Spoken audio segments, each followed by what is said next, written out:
Right now, on social media, there are millions of people scrolling, watching, and consuming everything, but they're absolutely terrified to type a single comment.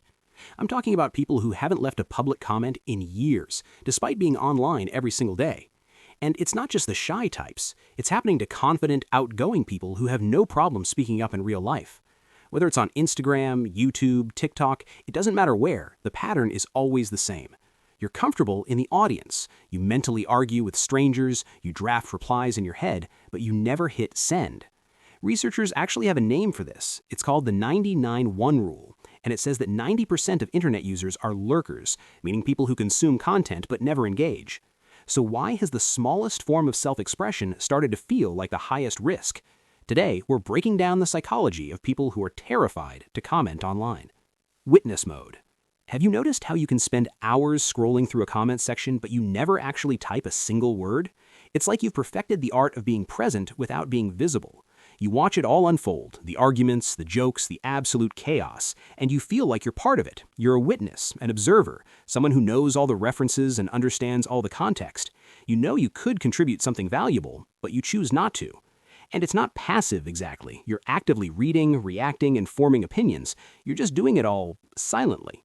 You'll even read a comment thread that's exactly what you were thinking, and you'll feel relieved that someone else said it so you don't have to. You'll like it, maybe, if you're feeling brave, but you won't add anything, because what would be the point? It's already been said.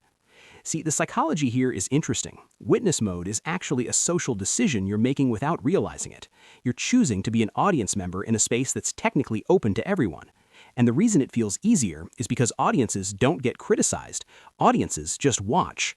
Somewhere along the way, you decided that watching was less threatening than existing.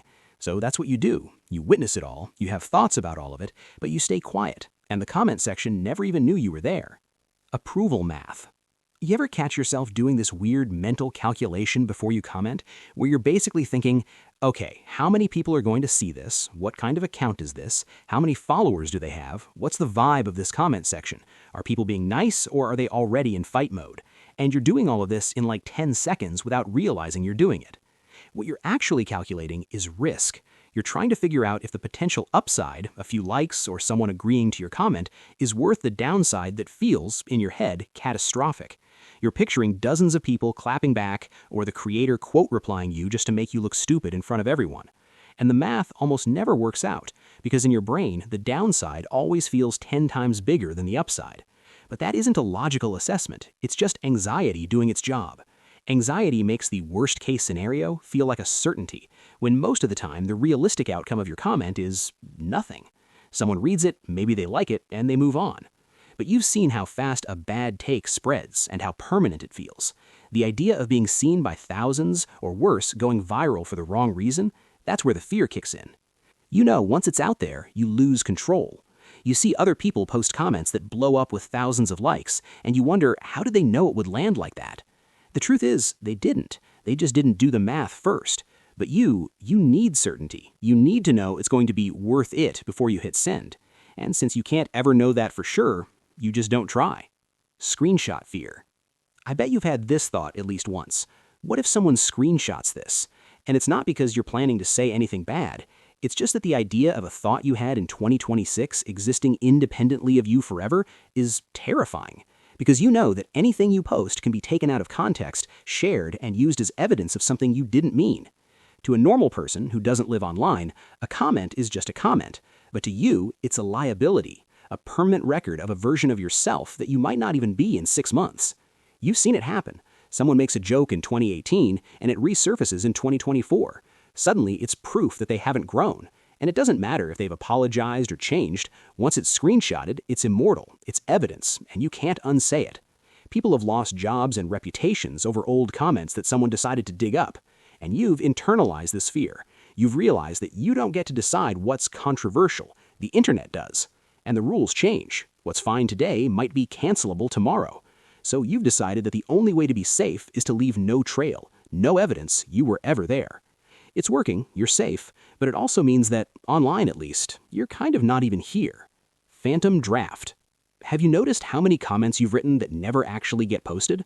You'll be scrolling through TikTok or Twitter and someone says something that sparks a reaction. Maybe you agree, maybe you have a correction, and your brain immediately starts drafting.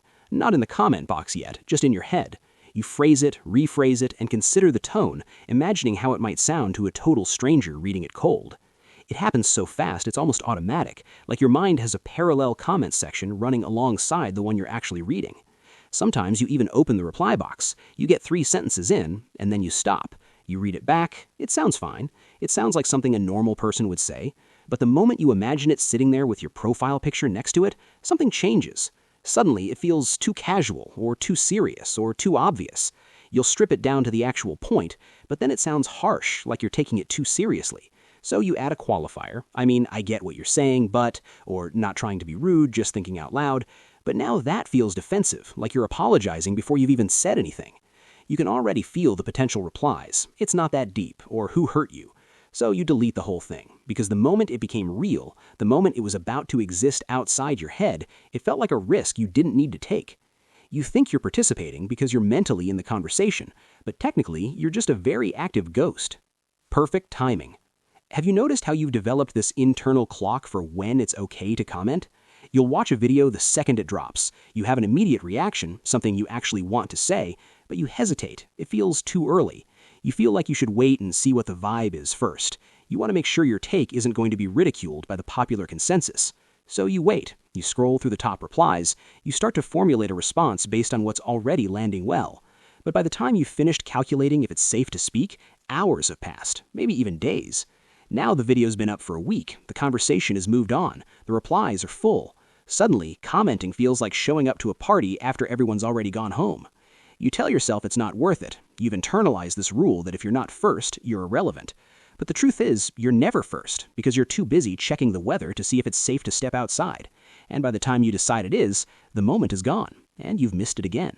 Invisible contribution. Ever wonder why you'll happily double-tap a post or hit share, but the second you tap the comment box, your heart rate spikes? You've convinced yourself that liking and sharing is enough, that you're contributing even if you never say a word. And in some ways, that's true. The algorithms count it, and creators appreciate it. But deep down, you know it's not the same. See, liking something is safe. Sharing is just borrowing someone else's words. But commenting is yours. It's putting a piece of yourself into the world, and that's the part you can't bring yourself to do. So you stay in the background. You amplify other people and support other people, telling yourself that being a fan is enough, and maybe the internet is already too loud anyway. But then you see a comment that says exactly what you were thinking. It has thousands of likes, and suddenly you feel that pang of regret. Because that could have been you. You had that thought first, but you didn't say it. Now a stranger is getting the connection and the validation that you are still just watching. You're still invisible, contributing in ways that don't require you to be seen. At the end of the day, none of this is natural. You weren't born terrified to leave a digital trace of yourself. You learned it. You learned it by watching how the internet treats people who speak. You saw how quickly a comment turns into a target. Your brain, doing exactly what it was designed to do, decided the best way to keep you safe was to keep you silent. The fear isn't actually about making a mistake, it's about making a mistake publicly. You can't control who a stranger decides you are based on a few words on a screen, so you protect yourself by not giving them anything to perceive at all. So the next time you're scrolling the comments and feel that little pull, that urge to say something, followed immediately by 1,000 reasons not to, just know that's your brain doing exactly what it was trained to do. The ratio of people watching to people talking is always going to be lopsided, because that's just how human wiring works at scale. Online makes it more visible, more measurable, more obvious. If this video made you feel slightly called out right now, make sure you're subscribed, because I break down these kinds of behavioral traps every week. Thanks for watching.